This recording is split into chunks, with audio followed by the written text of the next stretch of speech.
by for the Brewery Underground Podcast.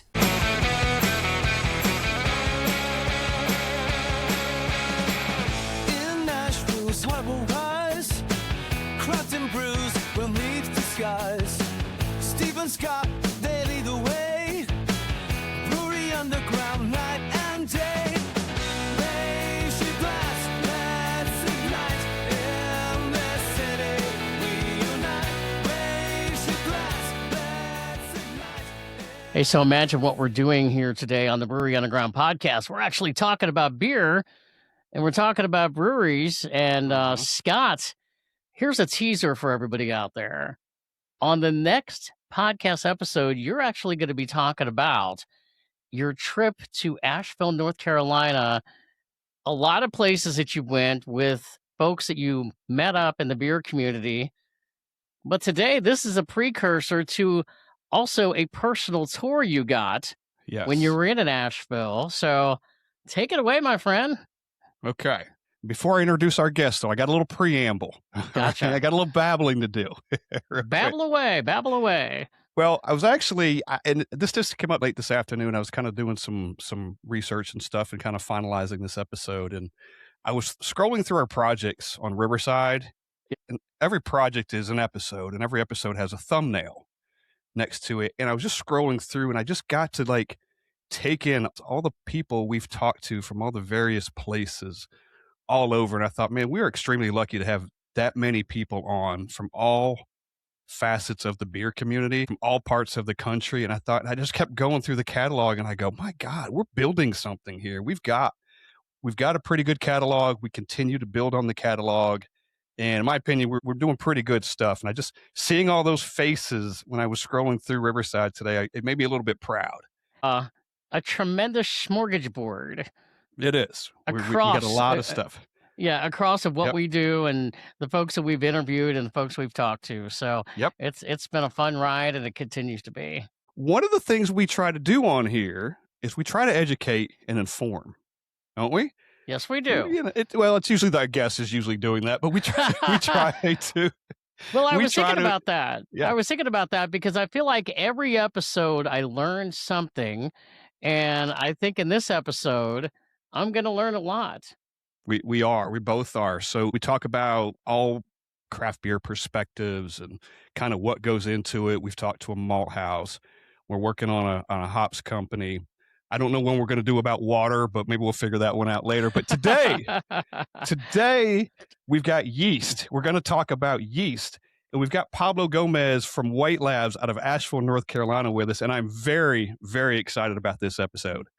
Pablo, welcome. Hi, Scott. Hi, Steve. Thanks for inviting me. Thanks for being on. Pablo, you are the Southeast and Latin American Technical Account Manager for White Labs. Is that right? Yeah, that's my title. What does that title entail? Well, terrible job visiting breweries, drinking their beer. It's like it's based on sales, but on a technical way. At White Labs, we believe that just selling. Let's be honest, who likes salespeople? So the office, they bother you. Yeah. Knock on your door. Plenty of emails. So way we try to approach customers or non-customers. It's by being a tool, help them with anything, questions, technical questions or anything, and we can help them making better beer. Having better fermentations, yeast management, whatever it is. So those are my territories, but also I'm kind of like, I'm the person who actually gets all these, cases. If there's anything people haven't questioned, that has no territory. I deal with people from anywhere in the world, like trying to help them in a technical way. I got to meet you, as Steve said. I was there recently. One of our first stops was White Labs. You were kind enough to meet the group and give us a private tour of the place. Phenomenal. Steve was like just our little group. He took us around as like a private little tour of the facility, and it was awesome. Pablo, will you talk about the campus a little bit? Because you've got, not only do you have the yeast facility on campus. You've got the brewery, and you've got a tap room and kitchen, all kind of right there on the campus. And before we took the tour, you had us look at this picture on the wall, and you said, kind of pay attention to this picture because it was the original building Yeah. that was on the build that we actually ended up going into, correct? Yeah. So it's a very old building. The picture you were talking about, it's a picture, I think it's from 19, maybe 1920 or so, maybe a little Wow. earlier. Okay. And yeah, you can see the building, and as you were able to see, we kept the building, as original as possible, and it looks really cool. Like we got lucky to find this amazing building right in the heart of Asheville downtown. Yeah, it's awesome. And then like the kitchen tap room breweries, no, maybe it's just the kitchen and tap room side. That's all kind of newer stuff, right? Where we kind of started. Yeah, well, it has. We opened in 2017, so it's getting to almost 10 years. Yeah, that's where some people think, and they don't know all this part of the yeast and fermentation with it. They think we are a restaurant. Yeah. But that's the good thing, because people who come to the restaurant and don't know anything about White Labs, they learn about White Labs. And we were able to kind of like mix all the fermentation side of things we do in the lab and stuff with the restaurant, right? Like our pizzas are made with brewer's yeast, Yeah. and also a brewery. Also, we brew beer for the tap room. We just don't make beer like we don't make just one IPA and one Hefeweizen, let's say, or one, I don't know, Pilsner. What we do right now is pairs. So basically what we're trying to do is to showcase the yeast and show people how the impact yeast has in beer. So basically, let's say I'll give you an example. We have we call it Tabarer IPA. So we make a batch, and then when we go into the fermenter, we split it in two fermenters, and we pitch one yeast in one fermenter and another yeast, a different yeast in the other fermenter. So it's all the same wort, same everything. And the only difference, the yeast. And some people get amazed when they try it side by side, the difference that yeast can make in color, in appearance, in aroma, flavor. It's unbelievable. Yeah, I'm sorry, I was Yeah. to say, I bet they're blown Yeah. away. Like, you're telling me this beer started the same and then it's two Yeah. different things now. I bet that blows them away. Yeah. Some people like, no, I can't believe it. And that's what it shows how important yeast is. It's not just like a lot of people think that they only make alcohol and CO2, and that's very far from true, right? Like roughly 80% of the aromas and flavors in a beer are touched by yeast. Many of them are made by yeast, and some other are touched, like meaning how yeast interacts with hops. For example, like we see in some of these beers, and the IBU of both beers are different. And how is that possible?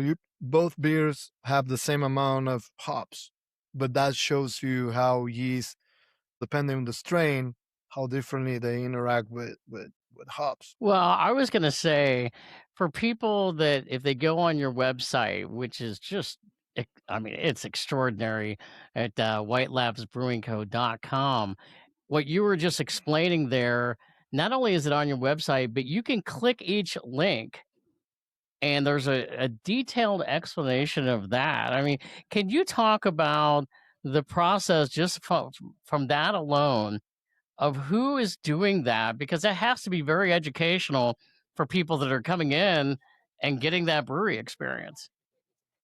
Yeah, we do all in house, right? We have a lab, we have an analytical lab. So as we brewing the beers, we keep getting samples and analyze everything. So what people can do is, as you guys said, like go to the website and you'll see the recipe, You see what yeast was used. You can see the fermentation curve. You can see, I don't know, information like diacetyl levels or gluten levels. There's so many different, so a lot of information in there that people, and that's cool because not only that, it's cool just to see it and understand, but also a lot of brewers or home brewers as well, when they like a beer, they just go to the website and replicate that recipe, Right. Well, and I was going to say, a lot of times you could go on a website for a brewery and you'll see a certain style of beer that they have, but yours is taking it to a different level. Yeah. And that's the idea, to show everything, how we do it, and what do they get out of our beers. And our strains too, right? Like how these strains, the strain that we choose for specific beers, how they behave, temperatures, everything. A cool thing when you're talking about your beers, like just looking on your menu for the beers, it shows the yeast strain per each one. Like even in the Taber IPA category, it's West Coast is WLP 001 and the hazy style is WLP 00 or 066. Every beer style on there has the yeast strain on it, which I think is pretty cool.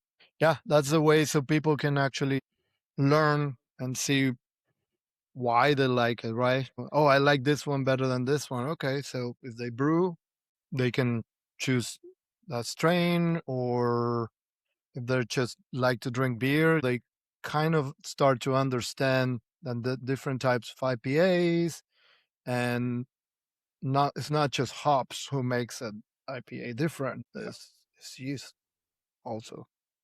Was that the original idea when you started this website, that you all wanted to have all of this information on there right away for anybody that was coming in? Or is that something that evolved over time?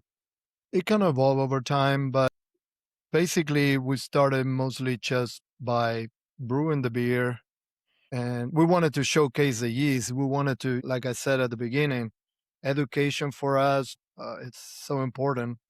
So we wanted to start educating people in terms of like what yeast can do, on how important also is, like when you develop a recipe.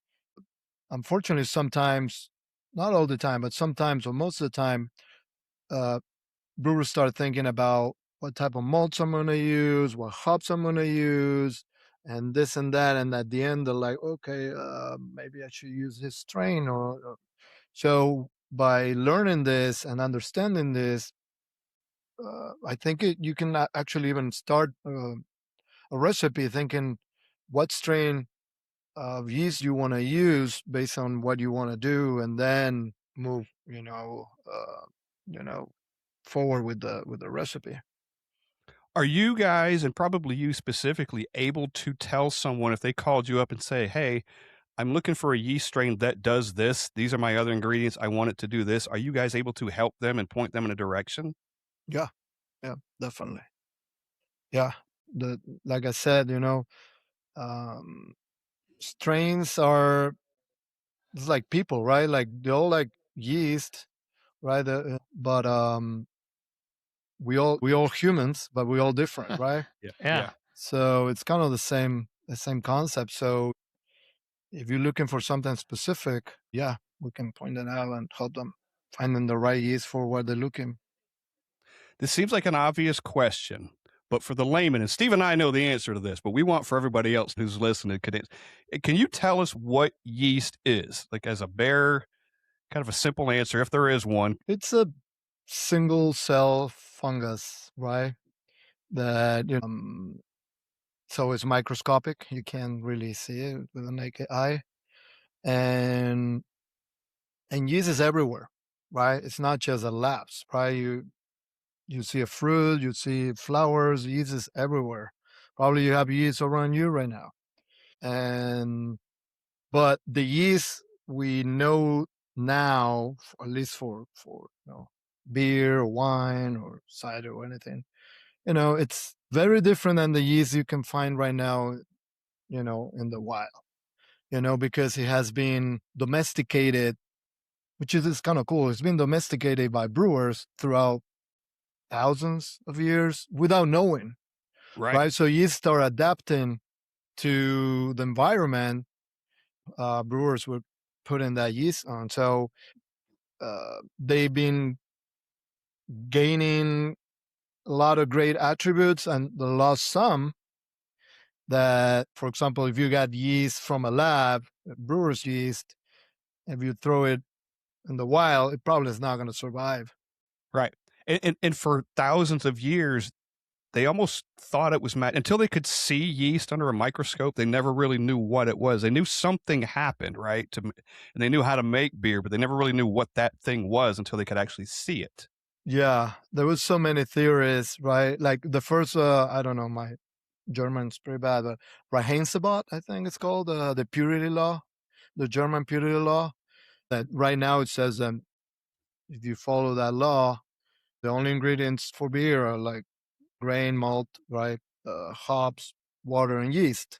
But the original one in the 1500s, or I think it's 1500s, it didn't include yeast because they didn't know yeast existed. Right. So there were so many different theories at the time, very, very probably thousands of years ago, or hundred, I don't know exactly.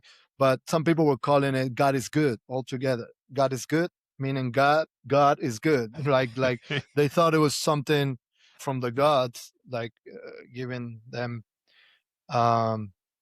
this beverage. And then there was other theories about like a chemical reaction between malt and water. There was so many different theories.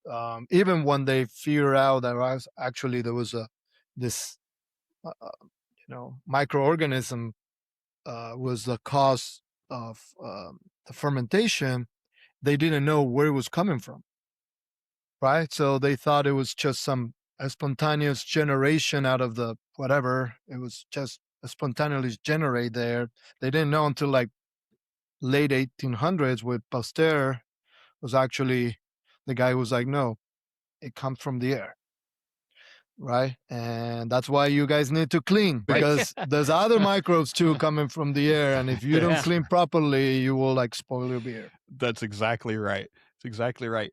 So yeast does a couple of things in beer: creates CO2, creates alcohol, which is the part we like the best, I think. But there are also other byproducts of yeast too, aren't there? Oh yeah, like flavors, compounds like esters, fusel alcohol. It also reduce the pH of the beer to make it safe drinking it. Phenols, some strains, right, from like Belgian strains and stuff. They produce phenols who actually have flavor. Diacetyl, people don't really want it, but it's a flavor, right? So there's so many different, flavors. And again, aromas too, because yeast interacting with hops, can, touch, like, one thing I like to say is like, when, it's very basic, but, hops are amazing. I love hops too.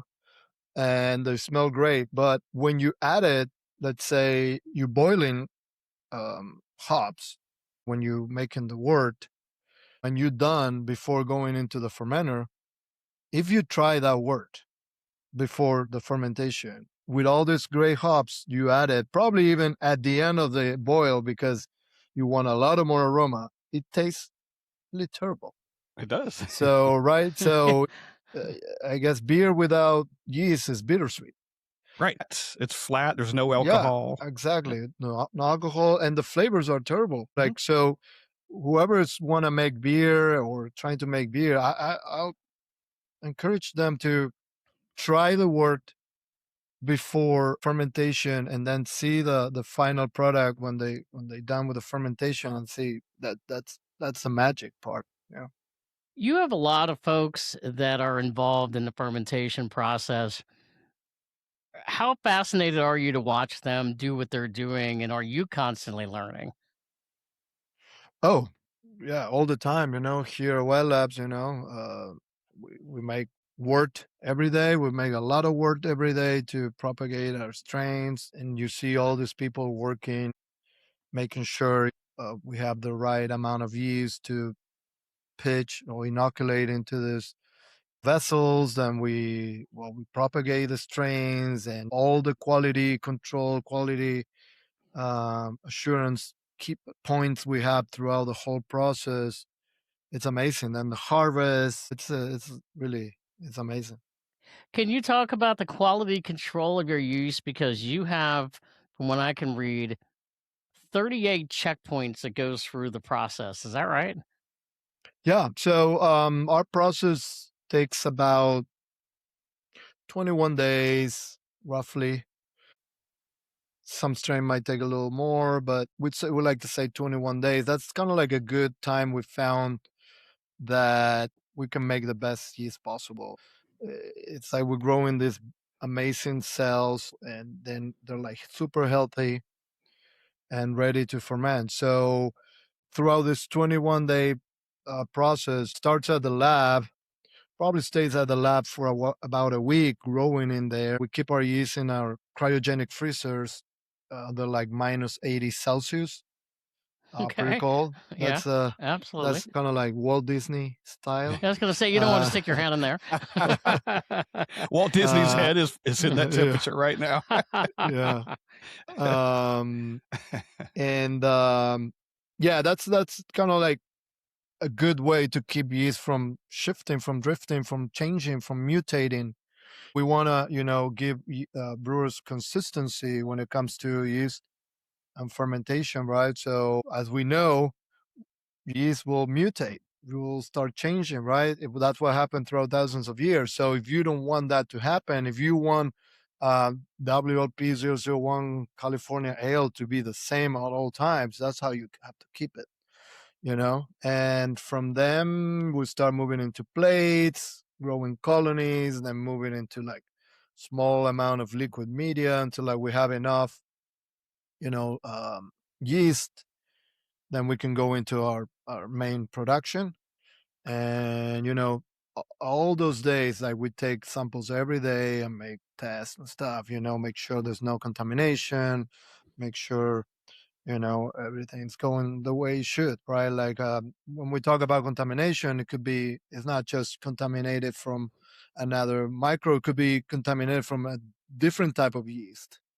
Then it will not be just California Ale, it will be California Ale plus something else, right? So we want to Yeah. make sure everything it's exactly the way it should. So that's the only way we can provide the best yeast possible. Also, giving them the most healthy yeast possible. So brewers can not only just buy yeast from White Labs and make one batch of beer, they can make several batch of beer. They can keep reusing. The healthier you get the yeast, the healthier you start your fermentation, the more generations, the more reuse you can have from that yeast. And that's super important. That's cool.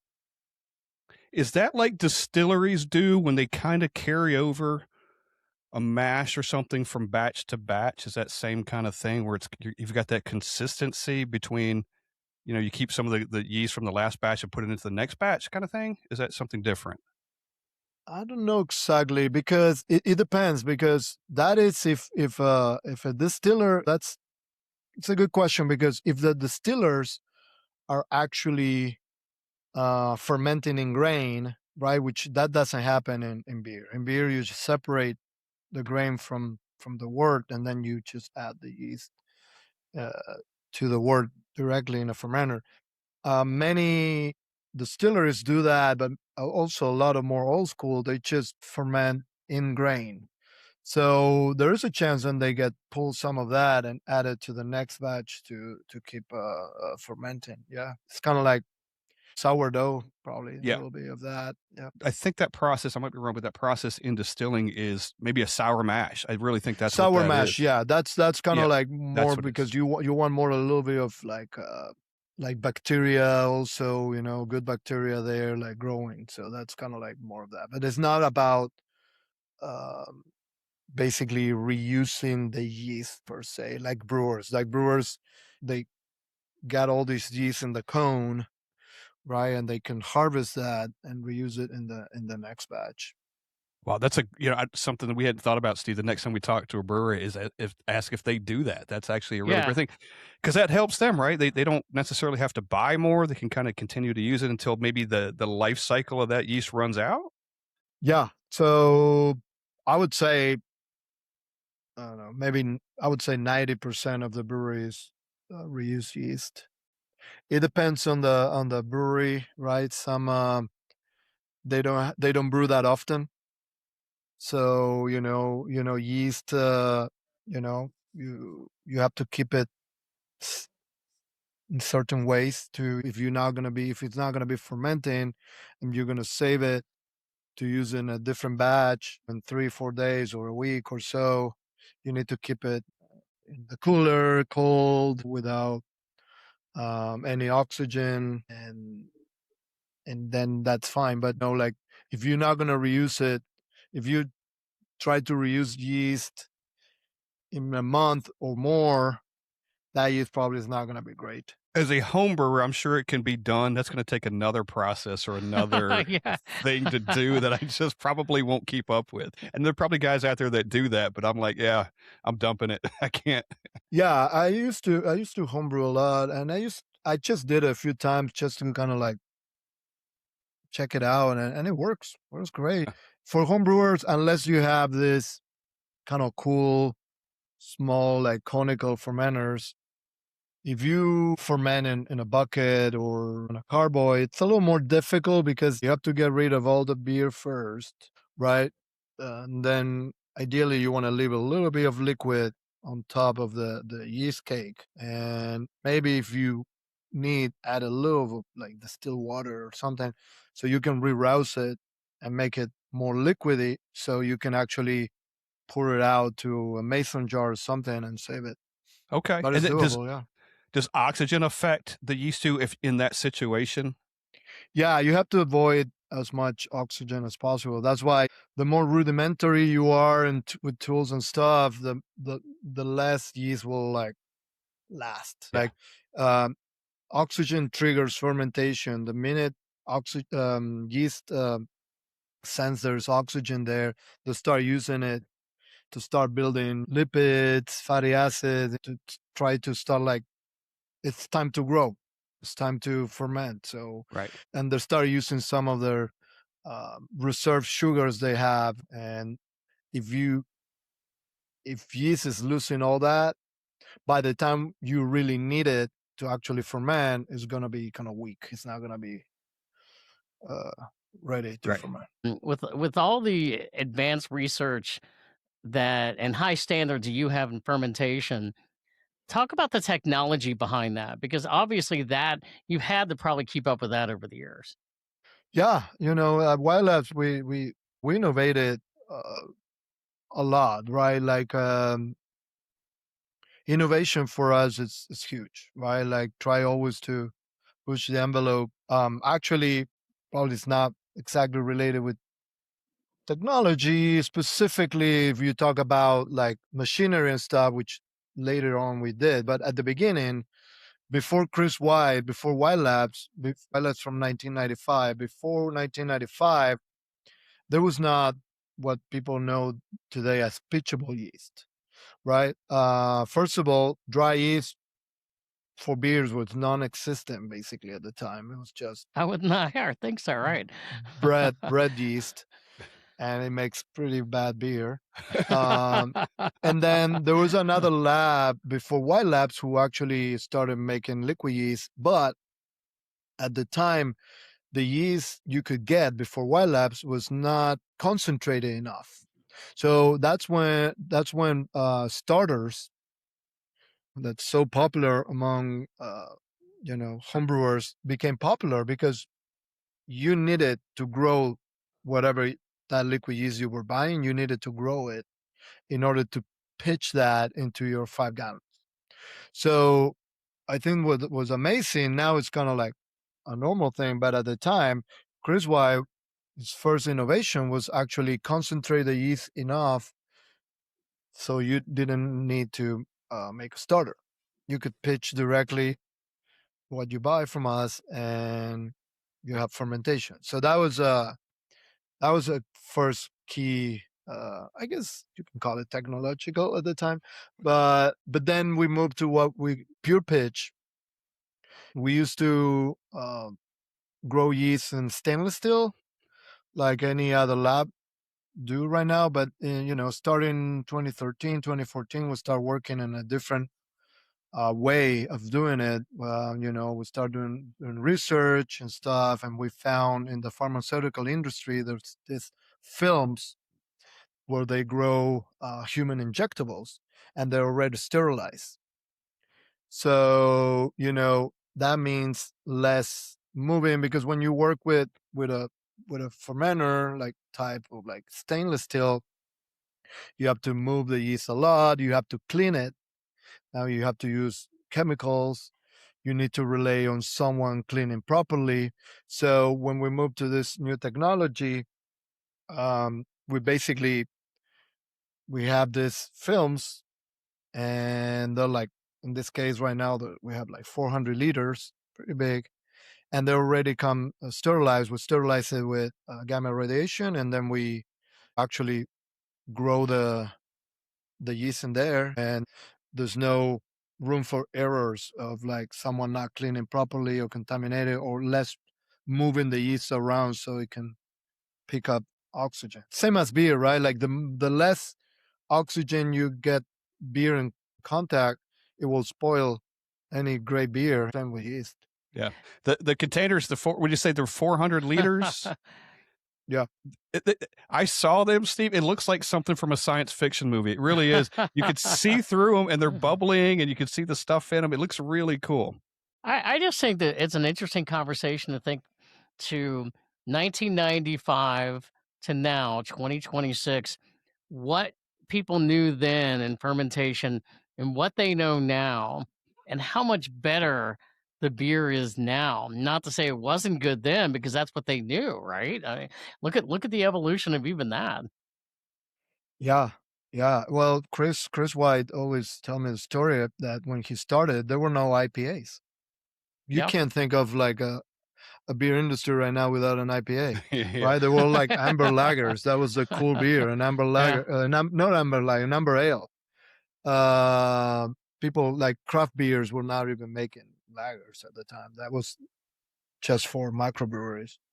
But yeah, like that's like people start, pushing more, and trying to learn and start creating different styles and things like hazy IPAs, or revamping old forgotten styles like Rudzitskis or saisons, stuff that they were like just regional beers at the time, and they became like and that's the beauty about beer, right? Like wine depends a lot of the terroir, right? Like it depends if you don't grow, you need to specific grape to make specific wine, and if you don't live in that area, you screw, right? So, Right. But beer, the amazing thing about beer, you get the right grain, you get the right hops, you can get it very easily. Even if you make a German style beer, you can get those hops, you can get the right grain, you get the right yeast. You just adjust a little bit of the water if you want, like kind of like making it a little closer to the area, and that's it. You can make a perfect and amazing German style beer in North Carolina or in Tennessee. That's right. Yeah, You or can, anywhere. yep. Speaking of which, I'm actually drinking something that has yeast in it, and it's from one of your neighbors, Burial, and they've got the greatest names: Cognitive Indifference Towards Something More Fulfilling. It's a West Coast IPA, which is incredible. They're famous for their names. Their names. When I was there, we went multiple times, and I would go up to the bartender. I go, "You don't need the whole name, do you?" She goes, "Nah, just like the first two letters or first two words. That's all you need." When I go Just there, give me I'm that like, number 3 beer right there. give me that. And I just Yeah. They don't got 15 minutes for you to order one beer based on the name. Steve, what are you sipping on? I am drinking Zool tonight out of Knoxville and Nashville, of course. Yeah. It is Sunshine is My Destroyer, which I've had before, which is a sour fruited. And Interesting.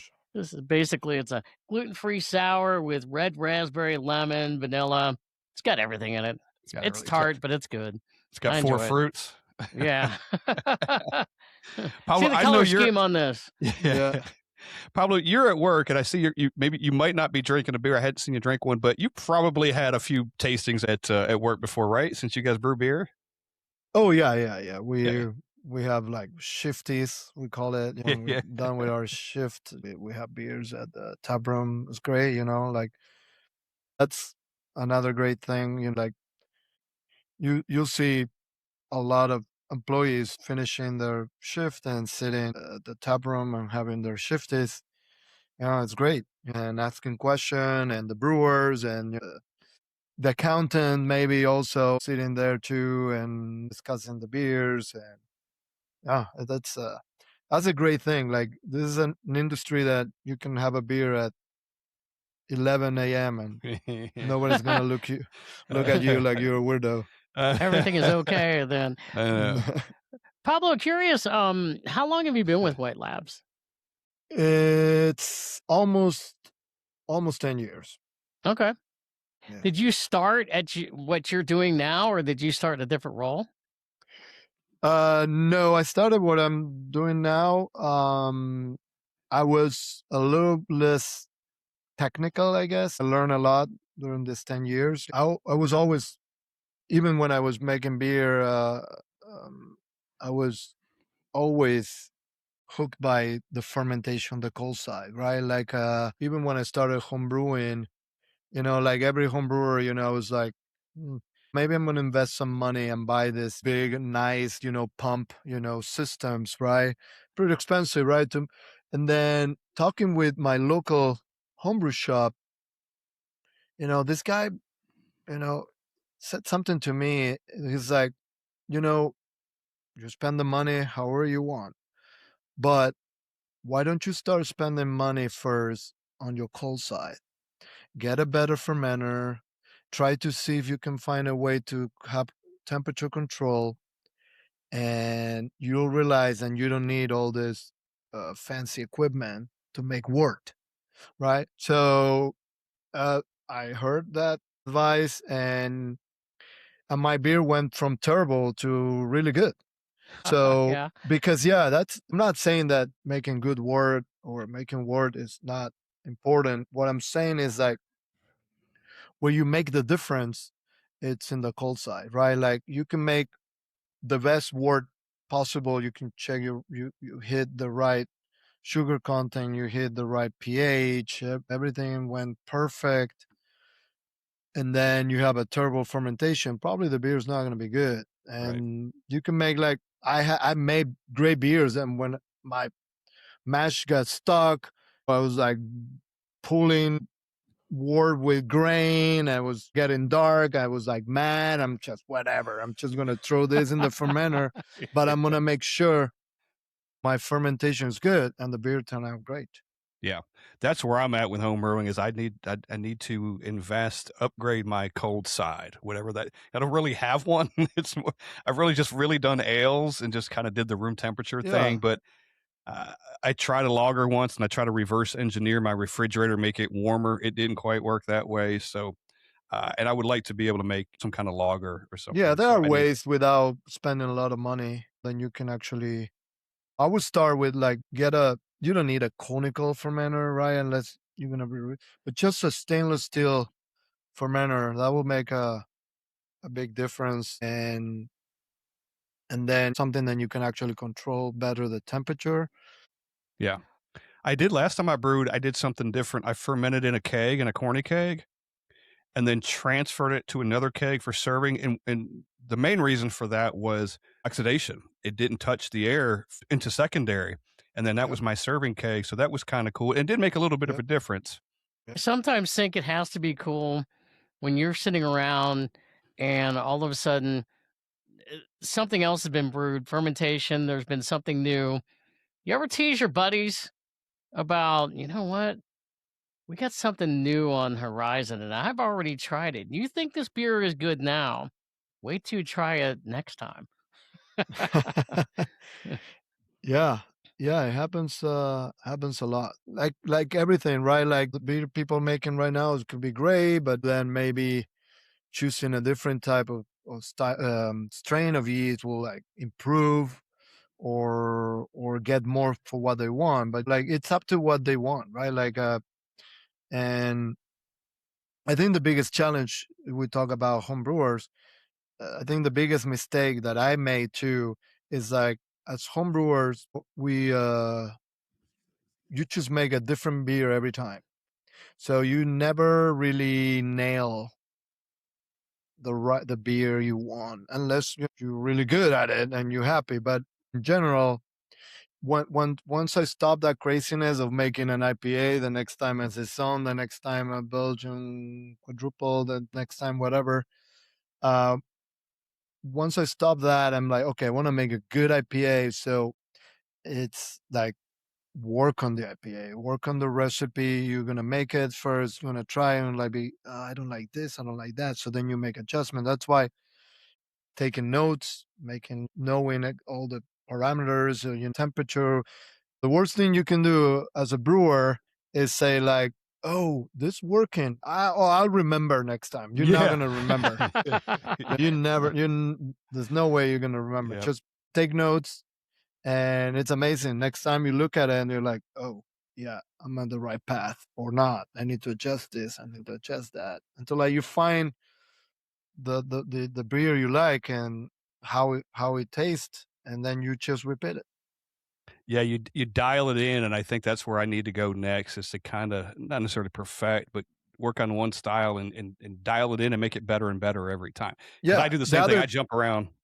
yeah, and the other thing is the equipment, right? Like it's every equipment is different, right? So that's why it's not easy. If I make a great IPA and I give you the recipe, it's not going to be the same, Right. right? Because we have different equipment.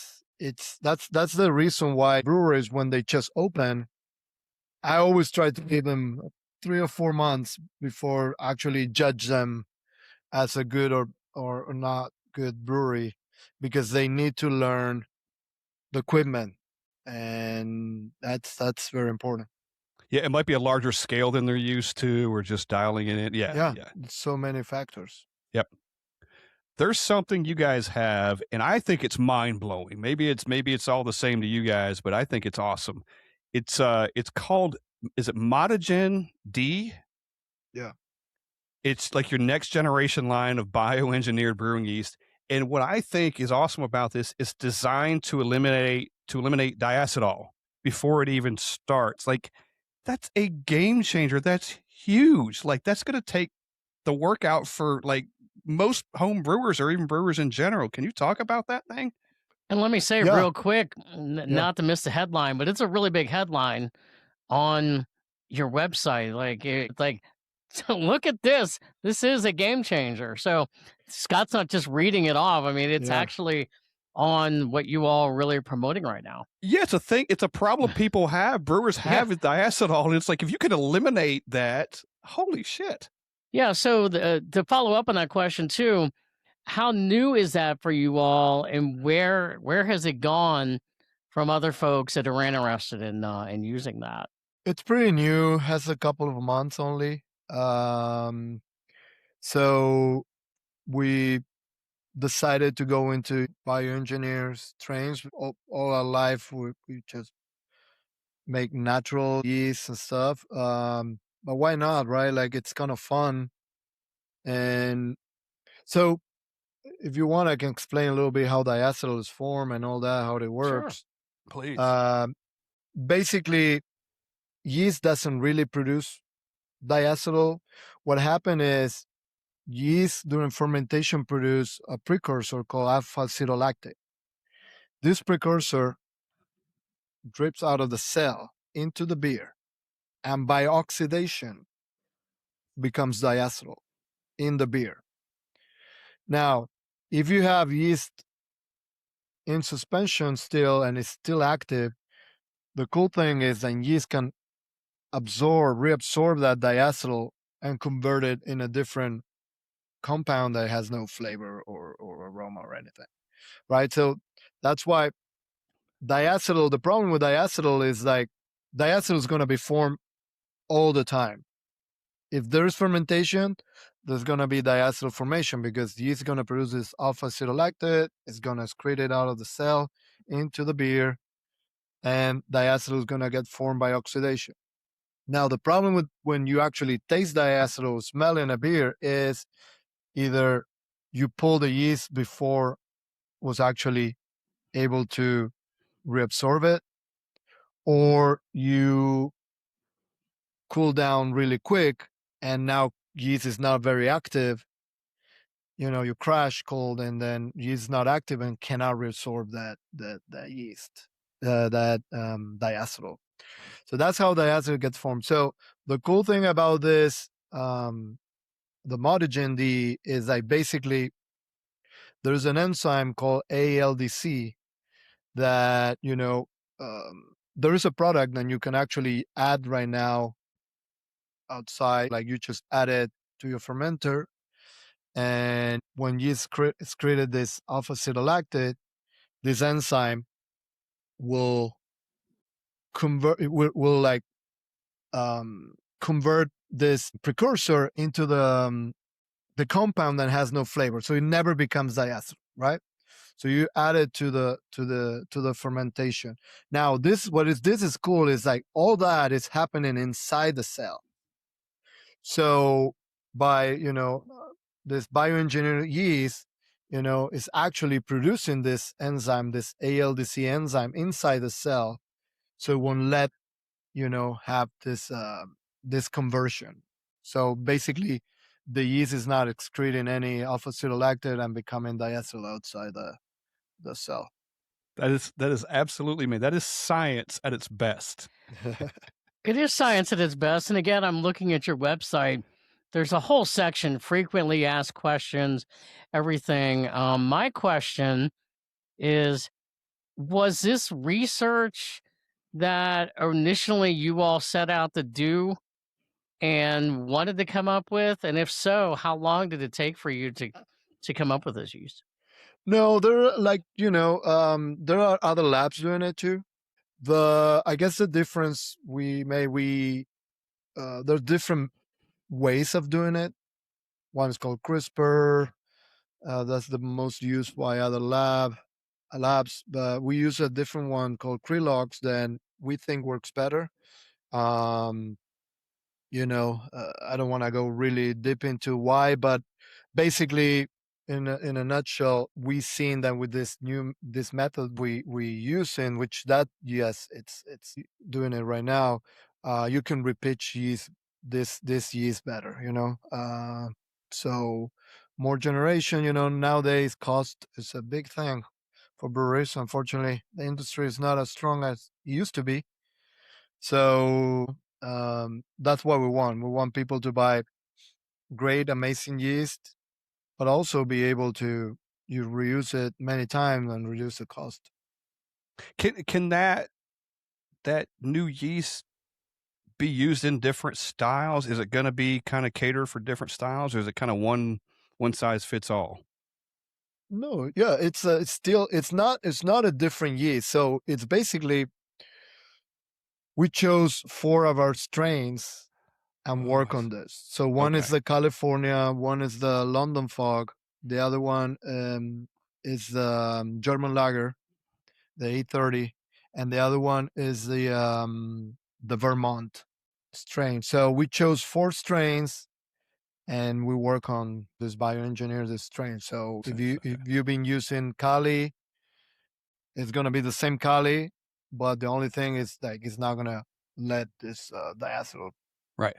And let me read something real quick to just on that one is so the Vermont ale yeast, according to your website, and this is really interesting. The strain produces a complex, fruity ester profile of peach, apricot, and like light citrus that complements any aggressively hot beer. So very, very interesting, descriptive. Has to be a lot of breweries out there that would be interested in something like that. Oh yeah, Yeah, it's great for, brewers mostly use it for like hazies, like Yeah. IPAs, or then they want a little more fruit Yeah. character. So, yeah, it's a great strain. Why would someone not use them within those 4 styles that you talked about? Why would someone not use that? Is it just cost, maybe? Because again, it takes some of No, the. there's not really a big difference. It's a little bit more, but not substantial or anything. I guess some people don't feel like the need. They have a good process. Yeah. They never have issues with diacetyl. Some people are like very traditionalist. They're like, no. Eating. Yeah, there's people who actually don't want to use enzymes at all.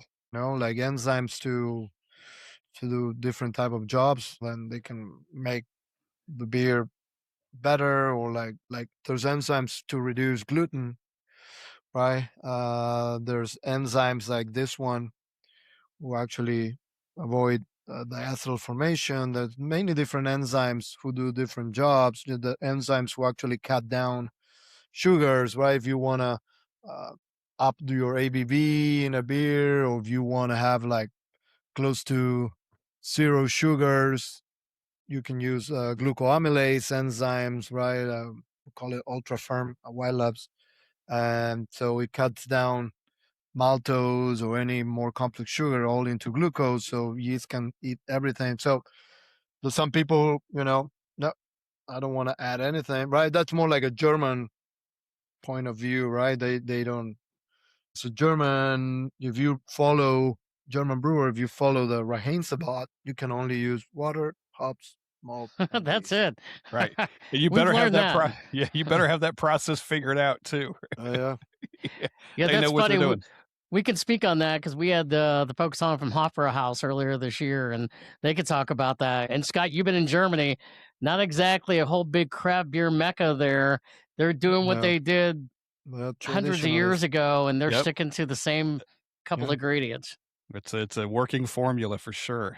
And I think it's great because, we have a lot of craft breweries in the rest of the world. Like if in Germany, they want to keep these traditions and keep making the original styles of beers and how they were made for years. It's great. Yeah, I'll tell you, just by being over there, it gave me so much of a newfound appreciation for those styles, and really drinking and tasting and understanding what those are and how good they are. When I came back here, I brought that with me. When I find a lager or pilsner here, I can really appreciate them. Yeah. And that's the thing, drinking it fresh, because probably what we get here is not the best. It takes time traveling across from Europe to here. I don't know if it's kept cold at all time. Probably not. So it's amazing. It's still good beers, Yep. but when you taste it there, it's so different, right? Like, have you ever tried Orval? I Probably haven't, no. here I have. Yeah. Orval is an amazing Belgian. It's like a Trappist, but it has this. If you try it here in the States or anywhere outside Belgium, it's kind of funky. It has Yeah. this Brettanomyces type of flavor and stuff, and it's everybody loves it because of it. But if you go to Belgium, that's not the flavor. It doesn't have. Actually, the brewer who makes this beer hates that flavor. He's like, that's not the way Orval should taste, and we all love it here because it tastes like that. So that's amazing, right?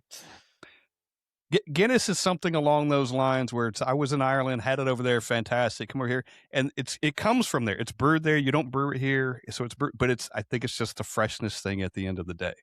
Yeah, makes sense. Freshness for beer. It's so important. Like, It is. if I go to a supermarket, and I'm a IPA guy, so fortunately, if I don't see a date, I don't buy it. If I see a date and it's past, I'm very picky, but if past like a month or a month and a half, I don't buy it. That is picky. Yeah. So yeah, I'm the crazy one who actually people looking at the cans. What's he doing? Yeah. Like, and You're like, where is it? yeah, because I try amazing IPAs, like great brands, great breweries, and I just buy them, and if past their time, they're Yeah. not great. Pablo, can I tell you something real quick? Because this is actually a conversation that Scott and I were just having recently, and we were texting a couple nights ago with some friends of ours. If you go into a grocery store and you see beer, and maybe it's been there for a long time, maybe there's some brands that they're no longer selling Or are in and business. Yeah. and yeah, no longer in business. But there's another one, and this is really Yeah. cool. Like years ago, same happened. I went to the local supermarket, and there was this cart full of beer, and they're like on sale for like nothing. I don't know, $3 a 6-pack. And when I look, I see probably 5 or 6 6-packs of Bigfoot, the barley wine from Sierra Nevada. Get out of here. And those are great because those beers, they can handle time, unless they were under the sun, which they were not, right? So probably they were not cold at all times, but those age, right? Actually, people do this. They get across years, right? They do a Yeah, 6 like do the packs, verticals. Yeah. the verticals. So I'm like, okay, I'm gonna buy all this, and people looking at me, oh, look at this loser buying all this old beer. I'm like, no, you're the loser. I just think it's an interesting, But, I think it's an interesting conversation because what, depending on the beer and the beer style, but you walk into a grocery store and you start looking at a date, it's like anything else going, do I really want to buy that? And why are you still selling this? Yeah. So there are beers who might be fine, right? After like a long time, they can hold because they're high gravity beers, right? So they hold better. But an IPA, nope. Yeah, got to be fresh. There's a yeast I keep hearing about, and I'm gonna give a shout out to Nick and Joe from Hop In We're Drinking podcast because I keep hearing it on their podcast a lot because I want to try it. Is the Kveik yeast? Is that something you guys do? Are you familiar with that yeast? Yeah, we make our pizzas with a Kveik strain. Okay, nice. Yeah, we have several different ones. Kveiks come from Norway. They're like what people call they follow under the farmhouse umbrella, let's say. What it's interesting about the strains is Saccharomyces cerevisiae, like any other ale strain. But what is interesting is that they can ferment really hot and still be clean. Clean meaning like it won't produce a lot of crazy, like if you grab any other ale strain and ferment at 90 degrees, you're not going to like that beer very much. Nope. It's going to be full of fusel alcohol and crazy ester. So it's not going to be what you call a clean beer. But these strains can. So it's very interesting how they mutate also to work that way. And also it was part of how people were using it in Norway is the reason they work the way they work. Yeah, it's very versatile, right? And for somebody maybe does it back to the cold side that you were talking about, maybe if you don't have the proper stuff, that might benefit you, which is actually what I'm kind of thinking of getting on the next brew. Yeah, it's great. What I like about it is like they're like, again, ferment hotter. So what it means then your fermentation is going to be done quicker. Yeah. And so a lot of breweries are using it. It's not as much as it used to be, like probably years ago. They were like super popular and everybody wanted to use them. Now it kind of slowed down. People are going more for the traditional strains and stuff, but I think they're still great strains. Yeah. It's also one of those, maybe those purists that you were talking about earlier, like, hey, it's kind of cheating in a way if we have temperature control and whatnot. But they're not, bioengineered or anything. They're natural strains. Okay. There's a theory, I'm not 100% sure if it's true, but it makes sense. Like these strains come from farmers in Norway. And basically, a farmer is not a brewer. They just work in the farm all day, but they will make beer for themselves, right? And larger amounts than a home brewer. So maybe for the whole winter or whatever, or for the summer. And they will actually, um, traditionally, as a tradition in Norway, they will like um, boil for too long, like probably even like 2 hours or more, three, right? Not sure why exactly.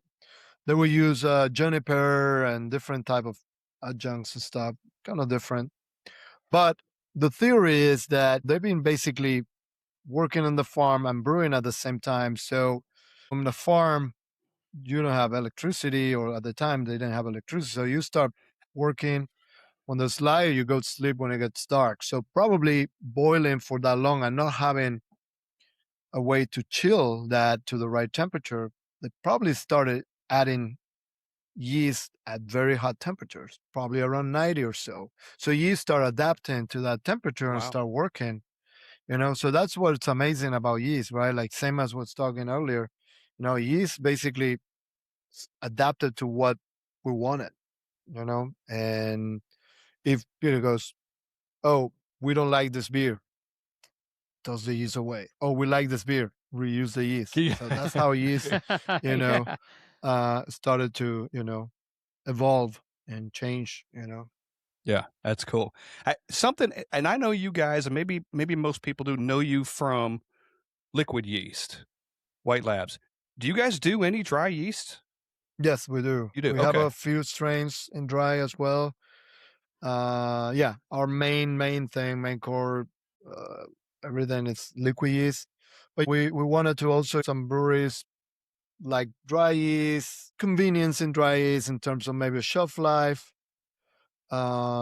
So more and more we start having people asking, "Oh, I love your strain. I love this specific strain, but for whatever reason, I can't repitch. So I can't. I have. I like to have yeast all the time in my cooler. I can grab a break and throw it there and keep moving. So we like basically we're like, okay, let's start like making probably what we think is the best dry yeast out there in terms of like we know what liquid yeast can do for beer. Um, and so we wanted to kind of like try to replicate and have our dry yeast as close as the quality of our liquid as possible. So we do a lot of like QC, QA, like we really want to make it as best as possible out there. I bet shipping is probably a big deal too. Shipping dry yeast versus shipping the liquid yeast, because you don't usually have to like pack it in like dry ice and all that. The liquid Yeah, yeast, that's keep it cold. liquid. You have to keep it cold. Dry yeast.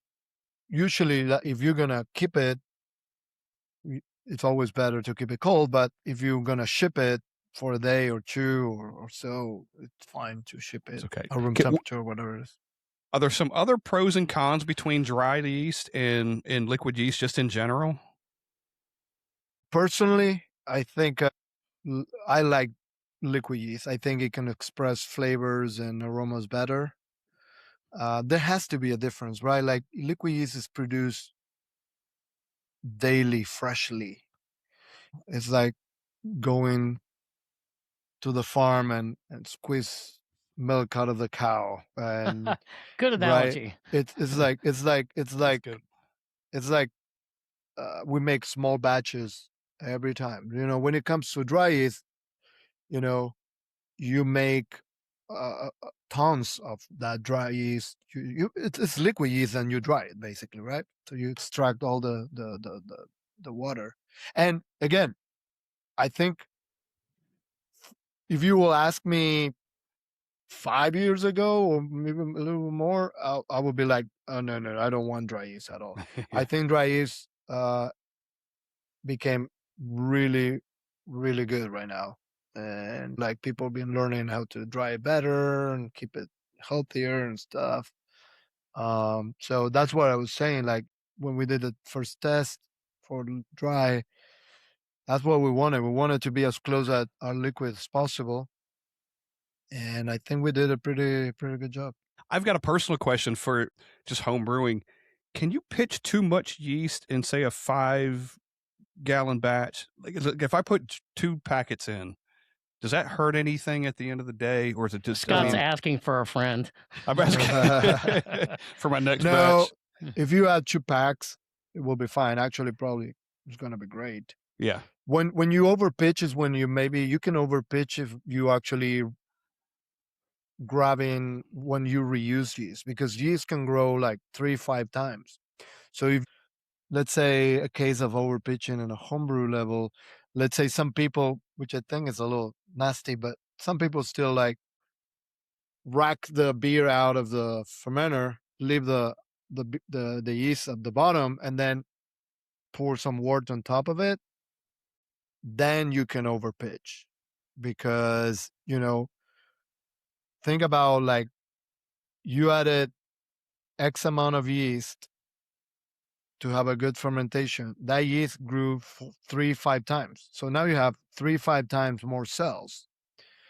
And now you add in the same amount of wort and maybe the same gravity. Now you having a lot of, at homebrew level, you might not see a huge problem.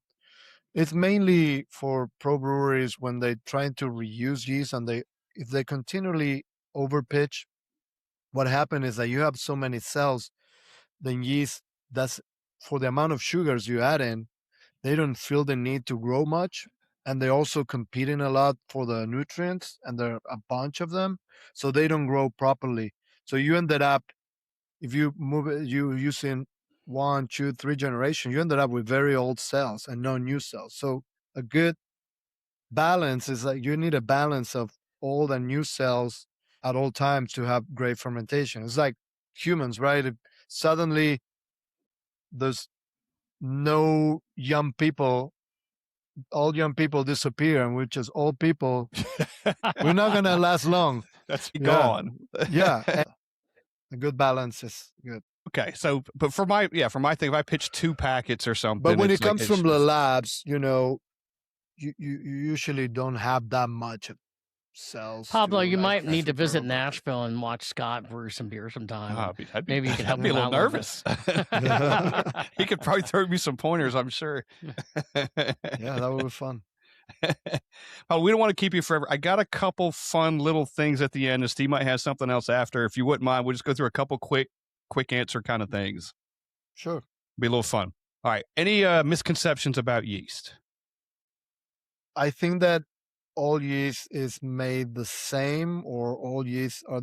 I think something that it bothered me a little bit is overhearing a brewer once saying, "Oh, it doesn't matter. Yeast is just yeast. It just produces alcohol and CO2, and and I think that's totally not true, right? And also how you grow it, right? Like, no wonder we are one of the best labs in the world, because we care of it. So producing great yeast is not easy. So that's I think is a misconception about yeast. Very nice. Have you heard any stories of people using yeast in a weird way? No, but some people get grossed out when I tell them that they some brewers, they need to actually taste the yeast to see if it's still good or not. Okay, really? You could taste it and tell if it's good or not? Yeah. Scott, my question is, have you?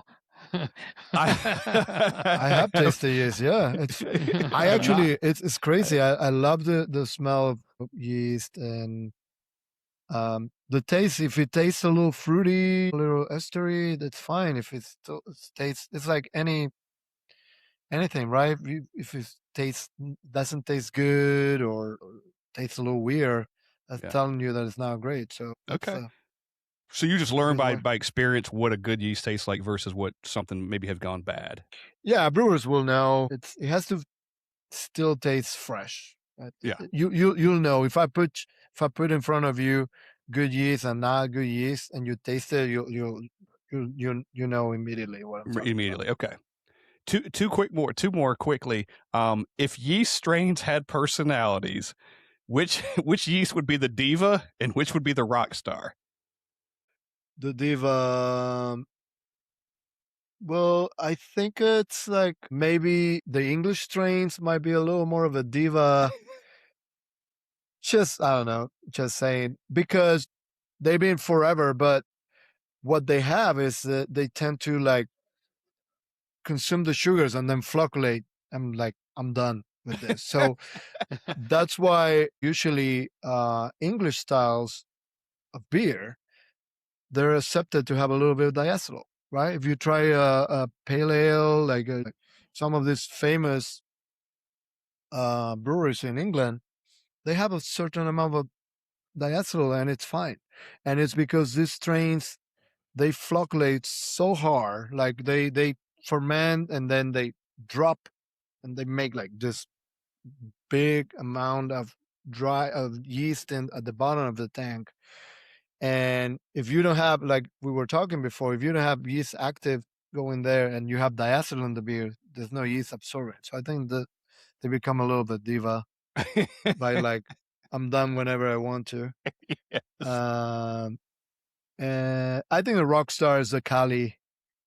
Cali Ale is a rock star because, you can make so many different styles of beer. You can make stouts, you can make porters, blonde ales, IPAs, pale ales, amber ales, name it, whatever you want, you can make with that strain, and it's so clean and good and shine the hops in IPAs and stuff. It's and flocculates the way it should. It's a workhorse, right? Yeah. So I think it's an amazing strain.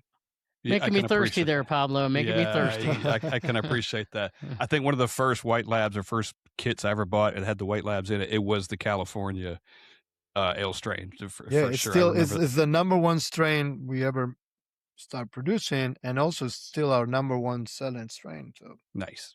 All right, I got one last one. What yeast strain would survive an apocalypse? it depends what type of apocalypse. There's gonna be no oxygen, no nothing. Maybe only Probably bacteria. oxygen. Probably maybe like a zombie apocalypse. Oh, Probably so all the that'll yeast. be fine. Well, now the brewer's yeast gonna be everything. If all the labs, everything exploded, there's no beer or anything around. Probably brewer's yeast, as I said, they won't survive.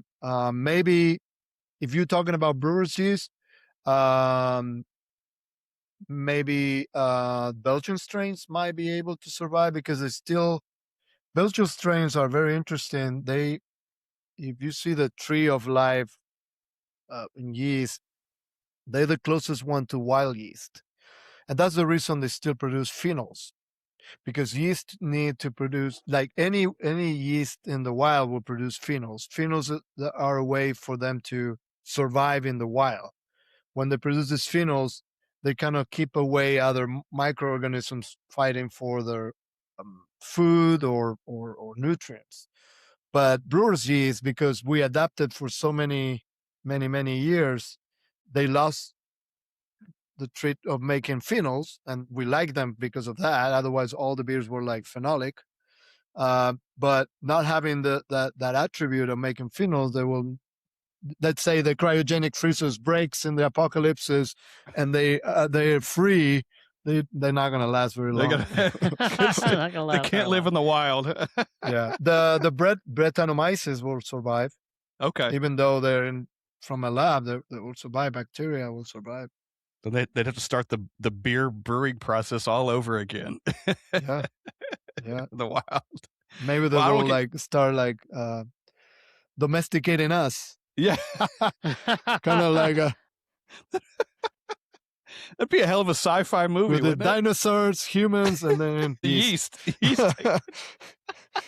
taking over. They'd have to grow quite a bit, but they could do it. Steve, what else have you got for Pablo?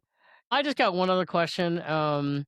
Has the fermentation process of what you all have done, is there a beer that maybe you weren't really high on before that you are now because of what you all do? A beer style? A beer style? No, I think it's I think what's important is and it comes also together with what we're talking about, the importance of strains.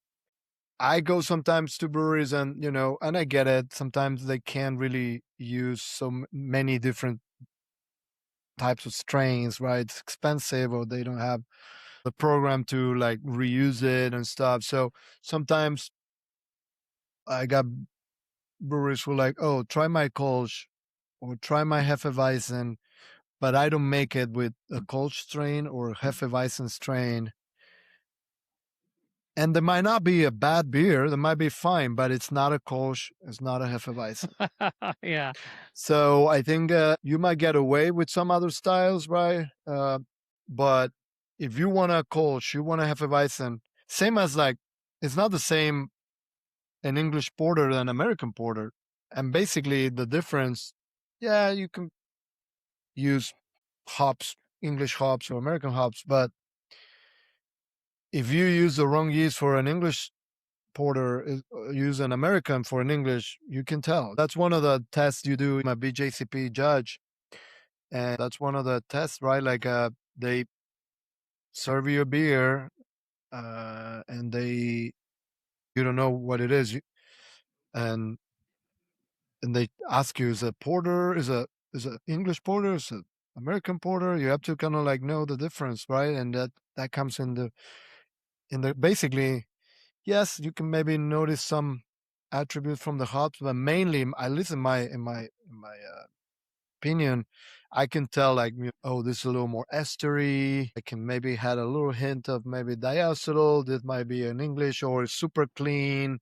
I can sense more like the hops and stuff. This must be an American. So I think that fact of like, when you actually you make a style, but when you use the right strain for that style, it's a huge difference. Just having that talent, just having that skill of being able to do that. I know it comes with experience and training and stuff, but it still blows my mind.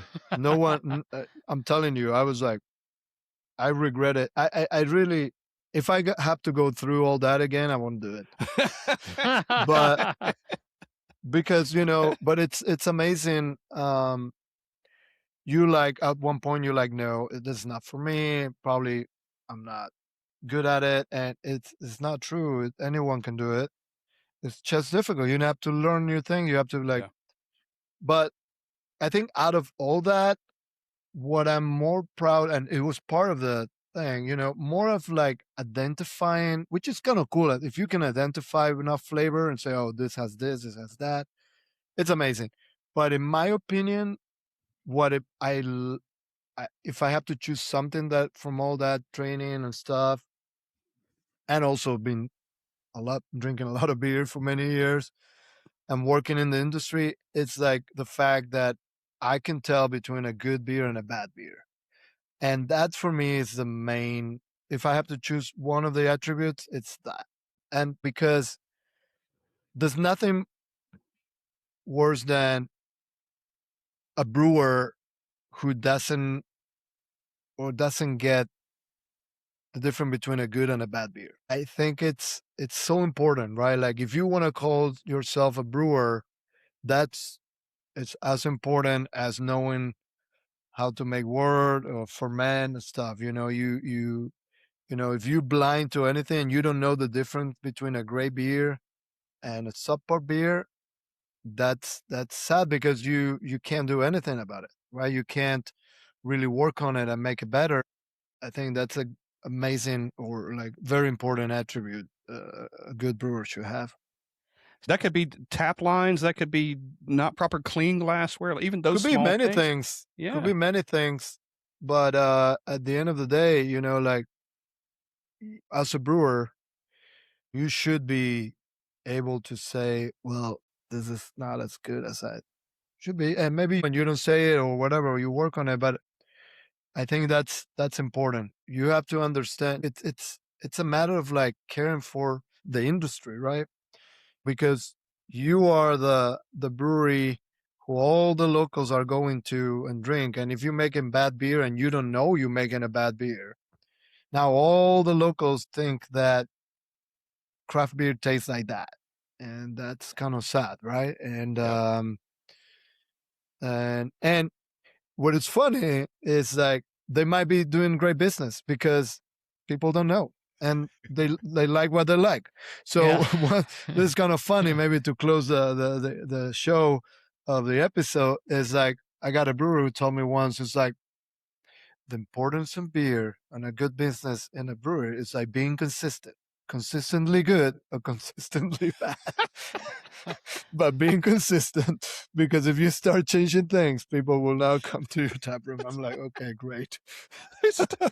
Why is it different? Either way, right? Why is it different? Oh, That's man. awesome. I think it's a good end note, and I'm going to raise my beer Yeah. on good Sorry, beer. I don't have a beer, but cheers. That's okay. That's okay. No, Pablo, you started out tremendous and very educational, everything that you walked us through today. And I think the end point of that just sums it up perfectly. Awesome. Well, thank Yeah. you. Hopefully somebody's learned something from this. I know we did. And back to the top of the episode is like, we try to inform, and you did a fantastic job of doing that, Pablo. Awesome. Thank you very much for the invitation. And next time I'm in Nashville, I'll let you. We'll go for a few beers. Appreciate it. Yeah, go get good beer. Exactly. Thanks, Yeah. Pablo. Brewery Underground Thank Podcast. you, guys. Thank you. Bye-bye. Cheers.